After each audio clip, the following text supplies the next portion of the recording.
তুই জানিস টাটা করে দে যে উঠে পড়ো উঠে বিছানা টিছানা গুছিয়ে নাও ঝটপট করে। দেখো বন্ধুরা ভাঙেনি, সবাই কিন্তু উঠে গেছে, ঘুমাচ্ছে না কিন্তু, তবুও শুয়ে আছে। ওঠো।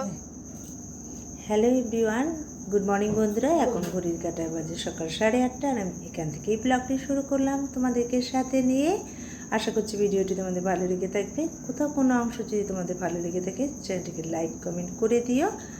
আর আমার কাজকর্ম কথাবার্তা তোমাদের যদি ভালো লেগে থাকে চ্যানেলকে সাবস্ক্রাইব করে দিয়ে পাশে থাকার অনুরোধ রইল। আর বন্ধুদের কাছে আরও একটা অনুরোধ রইল, ভিডিওটি প্রথম থেকে শেষ পর্যন্ত দেখবার জন্য। তা দেখো বন্ধুরা, সকালেই বর চলে গেছে কাজে, মানে আমি সমস্ত কাজ প্রত্যেকদিন সকালে যেভাবে করার সেভাবেই করে নিয়েছি। আর মেয়ে তো ঘুমোচ্ছিল, আর ডেকে তুলে দিলাম, যেহেতু আজকে একটা জায়গায় বেরোবো বলে। তো উঠে বলে দিলাম যে তুই তাহলে বিছানাটা তুলে ফেল। আর সাধারণত ও বাড়িতে আসলে না বিছানাটা ওই তোলে। দেখো বন্ধুরা, কিছুটা কাজ তো অন্তত ওদের শিখতে হবে, সব কাজ তো শিখতে বলা হয় না। যে এইগুলো ধরো কোনো ঝামেলা নেই, আমি কখনোই গ্যাসের কাজটা করতে দেই না, শুধু আসলে পরে এই বিছানাটাই ঝাড়ে, আর কিছুই করে না সেভাবে। ধরো পুজো টুজো আগে একটু দিত, সেটাও এখন আর দেয় না। তাই দেখো আমি কিন্তু স্নানটা সেরে নিয়েছি সেই ফাঁকে। আর সকালেই আজকে খুব সকাল সকাল উঠেই কিন্তু ঘরদোরগুলো মুছে ফেলেছিলাম, যেহেতু বেরোবো বলে তারা আছে, তাই সেগুলো সেরে নিয়েছি বলে স্নান পুজোটাও করে ফেললাম আর কি। মেয়ে তো সমানে বক বক করছে, হ্যাঁ একটা জায়গায় যাবো মা। আসলে কি কোথাও যায় না তো, বাড়ি আর এই যে হস্টেল ছাড়া সেভাবে আর ও কখনোই কোথাও যায় না। তাই ও একটু খুব আনন্দে আছে যে যাবে বলে। আর দিদুন তো সকালবেলা ফোন করেছে, আয় এখানে এসে এখানে টিফিন করবি। দেখো বন্ধুরা, মা বললেই তো হয় না, আমার তো সংসারে প্রচুর কাজ, আর সংসারের সমস্ত দায়িত্বটাই তো আমার উপরে।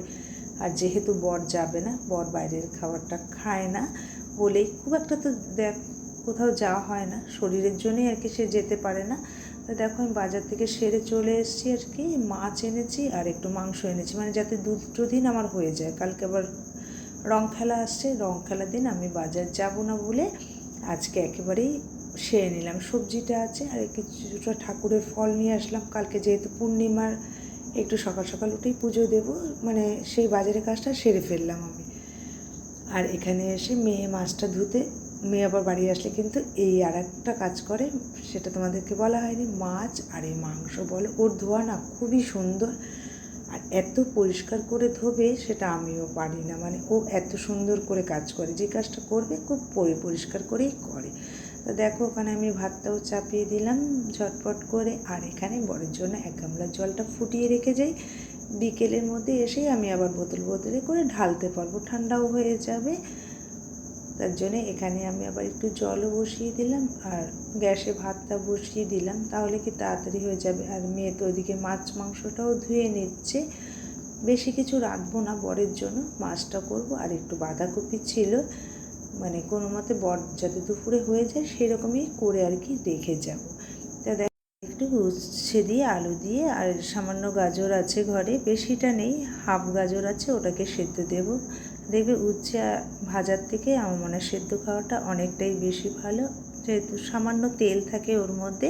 তার জন্য উচ্ছে আমরা বেশিরভাগটাই সেদ্ধ খাই, তা 3 জনই খুব ভালোবাসি। তাই দেখো বন্ধুরা, মাংসটাও বক্সে করে রেখে দিচ্ছি ফ্রিজে। আর 1 পিস মাছ শুধু বরের জন্য বসিয়েছি, আর বাদবাকি মাছটা সবটাই ফ্রিজে রেখে দেবো। মাছটা শুধু এসে বার করে নেব, আর মাংসটা কালকে বার করবো। আজকে আবার বোনও আসবে, বোনের মেয়েও আসবে, দুজনেই একই সাথে আমরা আর কি, যে মাসির বাড়ি যাব ওখান থেকেই আসবে। আর দেখো উচ্ছে আলু আর একটু গাজর, দুজনেই 2 থালায় ভাত কেটে নিয়েছি। আর এই যে এই সেদ্ধটা দিয়েই খাবো, কেননা আর তো সে রাতে আসবো, তার জন্য এই সেদ্ধটা দিয়ে খেয়ে নেবো। আর এই যে ডাল সেদ্ধ রেখেছি বরের জন্য। আর দেখো এই যে বর খাবে আজকে দুপুরে, এগুলো দিয়ে খেয়ে নেবে। আবার রাতে এসে 1 পিস করে গেলাম, সমস্ত গুছিয়ে রেখে তারপরে আমাকে বেরোতে হবে। তাই এখন আমরা একটু খাওয়া দাওয়া করে নিই, তাই না? আর এই যে দেখো ওর সাজ শুরু হয়ে গেছে, দেখি একটু, বাহ ভালো লাগছে তো। আমি খাওয়া দাওয়া করে শাড়ি পরে নেব, কারণ আজকে শাড়ি পরেই যাব। আর এই যে দেখো আমি মেয়েকে বললাম, মেয়ে করে রাখলো, এটাই ভালো লাগবে, এই যে সেটা পরে নেব। সেদিনকে মায়ের জন্য নিয়েছিলাম কিন্তু দিতে পারিনি বলে খারাপও লাগছিল, আজ যাচ্ছি মাকে দিয়ে দেবো, ভালো করে নেব। সাজুগুজু করে নিয়েছি, বেরোচ্ছি।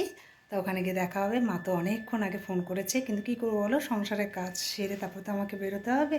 বরের রান্নাবান্না গুছিয়ে তারপরে বেরোচ্ছি।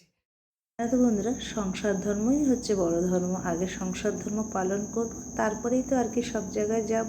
তবে চেষ্টা করি যে সব জায়গায় তো হয়তো যেতে পারি না। এইসব মাসির বাড়িতে গেলে কি হয়, সবার সাথে দেখা হয়, ভালো লাগে। দেখো বন্ধুরা, চলে এসেছি মাসির বাড়িতে। এসে সবার সাথে একটু গল্প গুজব করছি। বোন কিন্তু এখনও এসে পৌঁছায়নি, ও আসবে। তাই অনেক এই দেখো ওরাও চলে এসছে। আমরা এখানে খেতে বসে গেছি। খাওয়া দাওয়াটা একটু সেরে নিই আমরা। দুই বোন আমরা এক জায়গায় বসেছি, আর দুই মেয়ে ওই পাশটায় বসেছে। তাই এখানে চারজন মিলে আমরা খাওয়া দাওয়া করে নেব। মা ওরা পরে খাবে আর কি। সবার প্রথমে পড়ে গেছে উচ্ছে ভাজা, ঘি, শাক ভাজা সবই দিয়েছে। তাই এখানে আমরা খাওয়া দাওয়াটা সেরে নিচ্ছি। মেয়ে দইটা খাচ্ছে আর আমি একদম খেতে পারিনি, কেননা পেটটা ভীষণভাবে ভরে গেছে। যেহেতু মেয়ে মিষ্টি খায়নি, আমি আবার মিষ্টিটা খেয়েছি, সন্দেশটাও খেয়েছি। আর প্রত্যেকটা খাবার এত ভালো ছিল কি বলবো। এই যে আমার মামার মেয়ে ভীষণ হাসি খুশি। তো বন্ধুরা, বাড়ি চলে আসছি আর কি। আমরা এখানেই রেখে দিলাম। টাটা, তোমরা সবাই ভালো